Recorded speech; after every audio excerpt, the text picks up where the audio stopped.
Vía Zoom con nosotros desde Colombia, Bogotá creo que está él, Orlando Goncalves, consultor político casi de cabecera, porque lo tuvimos muy activo en la campaña electoral, también en la transición y ya a principio de este gobierno hablamos con él. Vamos a hablar de los cambios y convulsiones políticas en América Latina, lo que nos deja el 2020, pero algo si él se arriesga, si él se aventura a la situación nacional. Buenos días, Orlando, ¿cómo te encuentras? Buenos días, muy bien, feliz de estar con ustedes como siempre. Decía yo, antes de entrar en materia, fuera del aire, que tenemos varios temas con relación a la comunicación y a la comunicación política específicamente del gobierno, porque se instalan temas, se desinstalan, se toman medidas, se echan para atrás. Entonces hay mucho ruido a nivel de comunicación e incluso hoy el país amanece con un tema que no estaba en agenda, bueno, ni se pensaba, el asunto del aborto. Ya personeros de la iglesia y de distintas instituciones han reaccionado criticando que el gobierno haya apoyado las 3 causales, pero principalmente en una entrevista al país ayer el presidente habló de que la COVID está controlada en un momento que hay un juidero y que se convoca de emergencia el gabinete de salud. No sé si tú le has dado seguimiento a la comunicación en el presente gobierno, o qué puedes tú decirnos cuando se instalan estos temas así, sin previo aviso, de imprevisto, y lo instalan las propias autoridades, Orlando. Mira, la verdad es que me sorprende la línea comunicacional que ha tenido el gobierno del presidente Abinader, entre otras cosas porque pareciera que no hay uniformidad en la línea, número uno. Número dos, como tú bien dices, se instalan de la noche a la mañana o se pone sobre la agenda mediática algunos temas. Generalmente cuando esto se hace es porque estamos tratando de que se desvíe la atención hacia un tema y no se fije en el otro. Entonces, decir estamos controlando la pandemia, cosa que me parece que no es lo más acertado. Lo que hemos visto en el mundo es que ya llegamos a 80 millones de contagiados y la ola está, el rebrote de la segunda ola está por todos lados y crecen los contagios y están creciendo las muertes. Entonces, sacar el tema del aborto quizás desvía la atención sobre el tema de la pandemia. Y luego es contradictorio, la estamos controlando, pero entonces convocamos de urgencia el gabinete de sanidad. Eso realmente no tiene mucho sentido. ¿Qué pudiera estar pasando allí? Bueno, puede ser que no haya uniformidad de criterios en cuanto a la acción y a la comunicación, y en ambos casos eso es grave. Orlando, ¿cuál entiende usted que debe ser el manejo de este o de cualquier otro gobierno con relación a los temas que surgen y al reto que representan las redes sociales, que siempre surgen olas de opiniones por esa vía, y a veces los gobiernos, y el de nosotros se ha visto en ocasiones así, luce a veces preocupado, casi acorralado por algún tema que surge en las redes sociales? Debe dársele esa importancia a las opiniones que surgen de un segmento muy específico como son las redes. Mira, la penetración de las redes sociales en nuestra región, en Latinoamérica, todavía no es tan profunda y tan arraigada como a veces pensamos. Lo que usualmente le decimos a nuestros clientes es que uno tiene que dimensionar el tamaño del monstruo. Entonces puede ser que haya mucho ruido en las redes, pero realmente ¿cuál es el impacto real en la población en general? Eso es lo que hay que medir. Y a reaccionar en función de las redes sociales no tiene ningún sentido. Se supone que todo gobierno tiene una línea estratégica de acción y en consecuencia una línea estratégica de comunicación.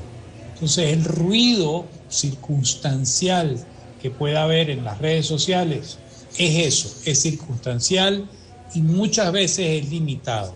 Entonces, estar reaccionando ante eso te desvía de tu de tu plan estratégico, te desvía de la estrategia central que tú se supone debes tener, y eso a la larga genera dos problemas enormes. Uno, comienzas a improvisar, y dos, comienzan entonces los distintos entes de gobierno a reaccionar en función de sus intereses o en función de sus percepciones y no en función de la estrategia general, y eso diluye al gobierno y a la acción de gobierno. Orlando, el discurso de las autoridades en todo momento, autoridades de aquí, de cualquier otra parte, no puede ser de creación de incertidumbre, de pesimismo, pero hay una contrapartida, y es lo que se ve en el gobierno dominicano, que hay un discurso optimista para todo.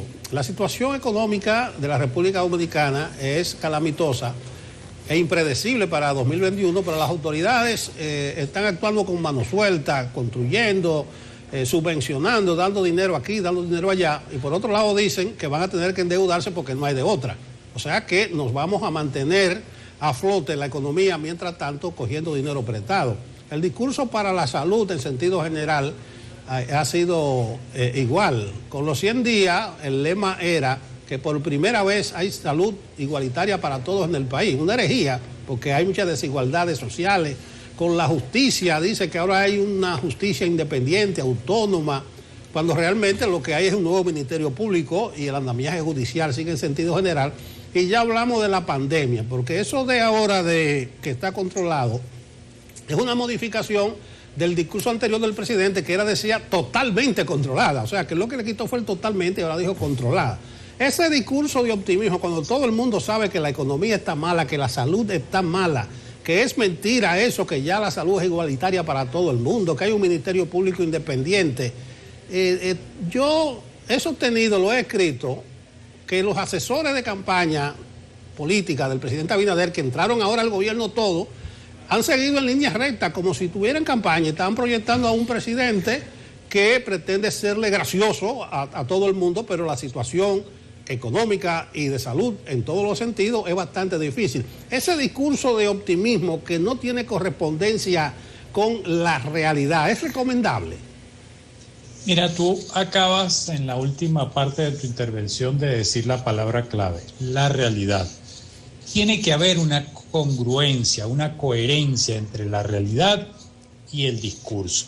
Y si no la hay, la gente la va a percibir. Evidentemente, todo gobierno debe contribuir, debe ayudar en rescatar la esperanza, sobre todo en estos tiempos de incertidumbre total. Entonces tiene sentido rescatar la esperanza y tiene sentido dar esperanza, pero esa esperanza tiene que estar basada en hechos y no implica que eso no implica que no se le hable con claridad a la población. Lo lógico es hablarle con absoluta claridad, es hablarle con la verdad. ¿La verdad cuál es? Bueno, estamos en un problema complejo, el tema económico es muy complejo, pero bueno, todos juntos vamos a salir de esto, entre todos vamos a poder sacar a la República Dominicana hacia adelante. Eso sería otra actitud y eso sería otra línea distinta. Y en mi opinión, tratar de crear una matriz de opinión que no esté soportada sobre la realidad, eso es un juego de pirotecnia. Eso, ¿qué quiero decir con eso? Bueno, muy bonitas las luces, pero una vez que se van las luces, lo que te queda es el humo y el olor a pólvora. Y las luces duran unos segundos. Entonces, eso a la larga no trae beneficios. Puedes hablar con la realidad y al mismo tiempo introducir el elemento esperanza que hace falta, que es necesario, pero tiene que estar basado en los hechos reales. Sí, eso de la realidad es muy importante porque mientras el presidente dice que está controlada la enfermedad, hay una serie de medidas como toque de queda, prohibición a los comercios de vender bebidas alcohólicas, cierre de establecimientos a determinadas horas. Entonces la gente dice, pero ven acá, ¿cómo que está controlado si se están extremando las restricciones? Entonces ahí hay como un choque que creo es a lo que tú te refieres, Orlando. Totalmente. Y tan es así que ves lamentablemente la cantidad de violaciones que hay, la boda que hubo el otro día, las fiestas que han habido en Montecristi, o sea, tú ves que la gente está irrespetando las medidas que ha impuesto el gobierno, justamente por este doble discurso de lo tenemos controlado, pero no salgan, no vendemos licor, hay toque de queda, hay prohibición de movilidad, etcétera, etcétera. Entonces, esa contradicción hace que la gente al final termine pensando, bueno, si a mí no me ha dado, ya no me dio, yo no tengo por qué estar sometido a todo esto.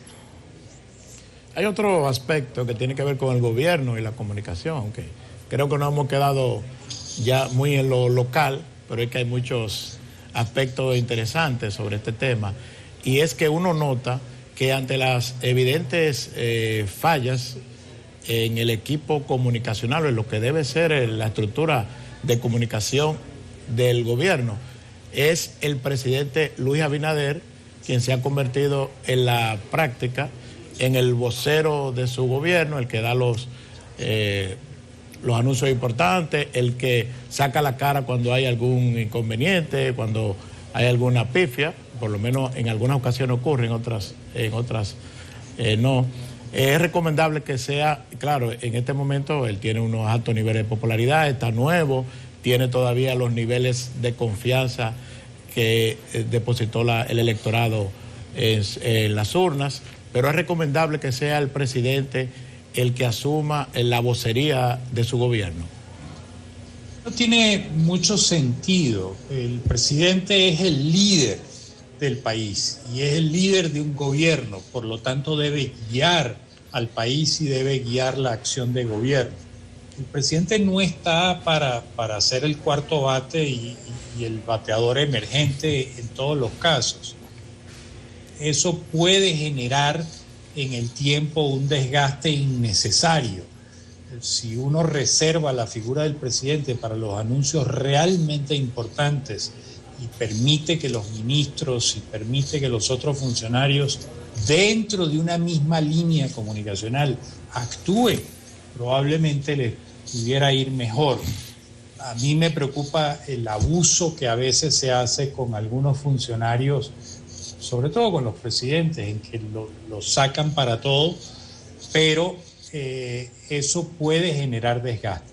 En algunos casos se hace a sabiendas de que ese desgaste puede funcionar, puede suceder, pero la idea es polarizar. Por ejemplo, tú ves el caso de México, el López Obrador, con sus mañaneras todos los días, él copa la escena mediática del día, pero es que su función es polarizar, es dividir.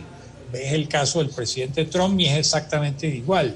Su función es polarizar, es dividir, porque en ese terreno a ellos les va bien y en ese terreno se desenvuelven bien. Pero si lo que queremos es un líder de verdad, un líder que unifique al país, un líder que reconstruya la confianza de la ciudadanía en la política, probablemente no sea la mejor opción que el presidente todos los días opine sobre cualquier tema. Bueno, en sentido general uno piensa, a nivel de comunicación política, de que el presidente debe administrarse y reservarse para los momentos estelares. Incluso aquí hubo algo con la elaboración del presupuesto, que quisieron meter de contrabando un paquetico fiscal que golpeaba a la clase media. Y las redes y la clase media en sentido general se insurreccionaron. Entonces el presidente dio la cara y dijo que hubo una imprevisión, que hubo precipitación. O sea, le sacó las castañas del fuego a su funcionario del área económica, economía, hacienda, presupuesto. Yo decía, bueno, si él le sacó las castañas del fuego, debió sentarlo a ellos en esa locución al país. Y así ha sucedido reiteradas veces. Cuando hay que dar marcha atrás por una decisión errada de sus funcionarios, el presidente que da la cara. Aquí tenemos con Hipólito Mejía un ejemplo palpable de incontinencia verbal, y llegó un momento que Hipólito Mejía, 2000-2004, perdió todo interés, porque él hablaba 5, 6, 7 veces al día a todas las actividades que iba, y eso está haciendo el presidente Abinader. Pero bien, es un tema, pero Orlando. También tenemos el otro extremo, presidentes que nunca hablan. Bueno, dicen que Danilo nunca hablaba él y habría que ver qué es lo conveniente. Pero si tiene un buen equipo comunicacional que sepa administrar los casos. Por ejemplo, hoy, en víspera de Año Nuevo, tenemos unos temas tan candentes y contradictorios y de actualidad que no tienen nada que ver con este tiempo de reflexión, de tranquilidad. Y los temas lo ha puesto el propio gobierno. Pero eso es harina de un costal, Orlando, para una próxima participación tuya. No quisiéramos despedirte sin una panorámica general. Cambio en República Dominicana, cambio forzado en Perú, un cambio relativo en Venezuela, Nicaragua, se canta y se llora. La región ha estado tan convulsa como el año. Danos una visión general de lo que tú estás viendo proyectado para el 2021. Bueno, mira, el primer gran cambio, vámonos un poquito más al norte, es los Estados Unidos. Evidentemente la presidencia de Biden se va a diferenciar en mucho de la presidencia del presidente Donald Trump y sobre todo en su relación con Latinoamérica, que la relación de Trump con Latinoamérica ha sido prácticamente nula. Me parece que vamos a ver un impulso en las relaciones de Estados Unidos con América Latina.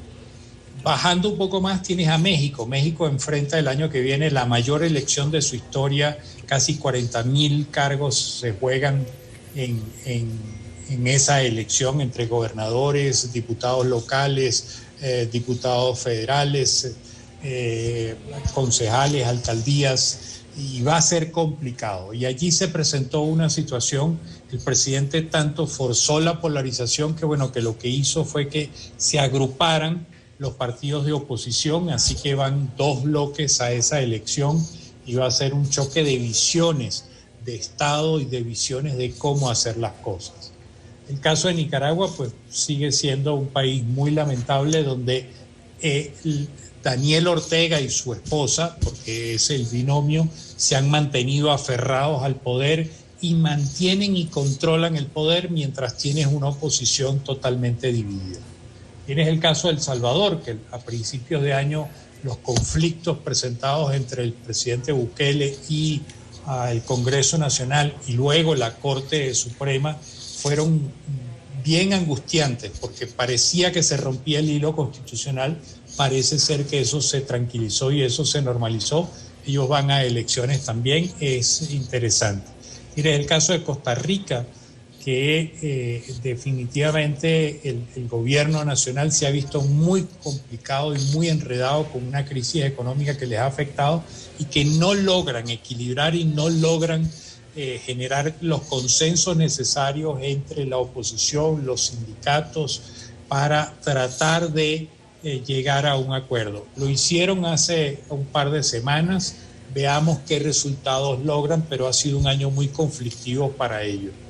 Luego tienes el caso de Venezuela. En Venezuela lo que ha sucedido es que la oposición está dividida, por lo menos en 4 partes, lo cual le ha restado muchísima fuerza y llegó a la situación que tiene hoy en día. El 5 de enero vence el plazo constitucional de la Asamblea Nacional, del Congreso, pero sin embargo ellos logran hacer en una votación un poco cuestionada y de una manera que algunos constitucionalistas dicen que no fue la mejor forma, extender su mandato. Pero de nuevo tenemos al frente del poder a Nicolás Maduro con todo el poder de las armas y de la represión brutal que ejerce contra un gobierno de transición o un gobierno en la oposición que no tiene control real del poder y además está dividido.